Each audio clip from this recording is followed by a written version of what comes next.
court, lady and gentlemen of the jury, prosecutors, Ms. Eam. A few details that I need to bring to your attention. This relationship of 2 years was on again, off again, many, many times. This was no shocker that it was going to be off again. There's no question that it was a horrible killing of James Barry. In the house with him was his mother, who was in bed with earplugs in. Her boyfriend, Guy Hand,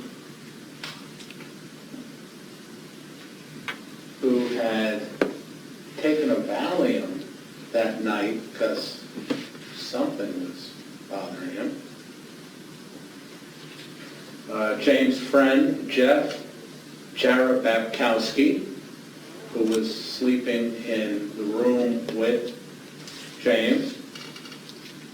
And at least at some point, Melanie Eam. Melanie Eam did not stab anybody. And your common sense will evaluate the evidence and decide who did. Melanie Eam indeed was present when James Barry was stabbed. And that is why there was blood all over James. There was James' blood all over Melanie. There's blood on Melanie's car. And there's blood all over the friend Jeff. And there's blood all over Guy Hand. But in the prosecutor's opening, she matter-of-factly mentioned to you that Guy Hand picked up the murder weapon. I can't matter-of-factly mention that to you because here is a knife covered with blood.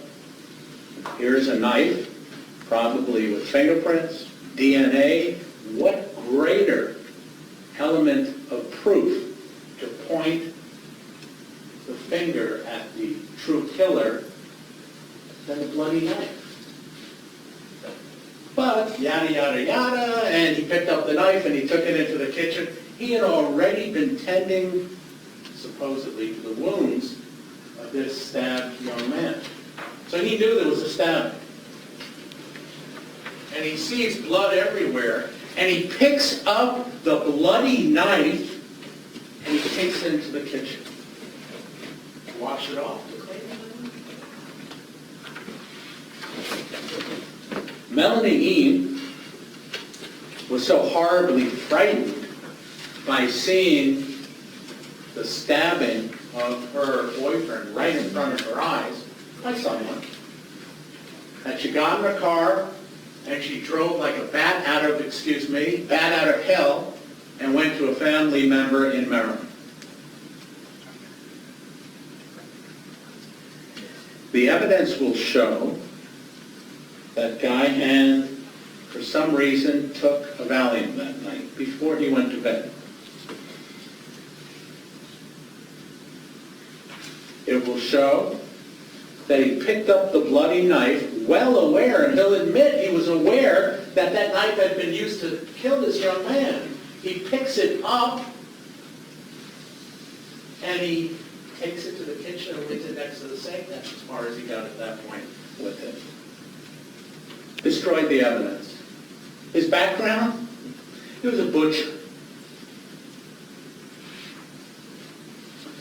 And of everyone who was in the house at that time, the mother of the deceased, the best friend of the deceased, and Guy Hand is the one who's saying, she did it, she did it, she did it. Right from the start. Your common sense will tell you who inflicted those mortal wounds. Melanie Eam was at her aunt's house in Montgomery County, Maryland. She was afraid. She hadn't slept in 3 days, is what you're going to hear in that confession tape. And I need you to use your common sense to listen to who's confessing. The detective or Melanie Eam? Well, you did this because he was breaking up with you.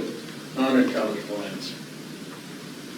When he first gets there with 3 days of no sleep, she says, well, I want a lawyer. No.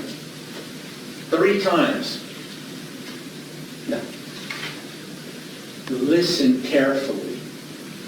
Listen so carefully to the confession and see if those are words coming out of her mouth or if she was parroting what the detective told her. Use your common sense. You're not robots. Listen to that confession.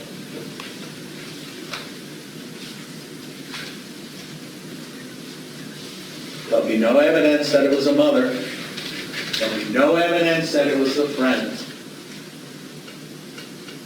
Evaluate the evidence against Melanie Eam.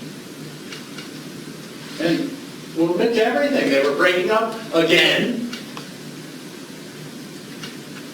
Her phone was there, yes. She was there at the scene, yes. She had this young man's blood on her, yes. But use your common sense, and you will see that there is not just a reasonable doubt, a possible doubt. You decide who the killer was. You decide who destroyed the most valuable piece of evidence in this case. Listen carefully and use your common sense. That's all I ask. Thank you.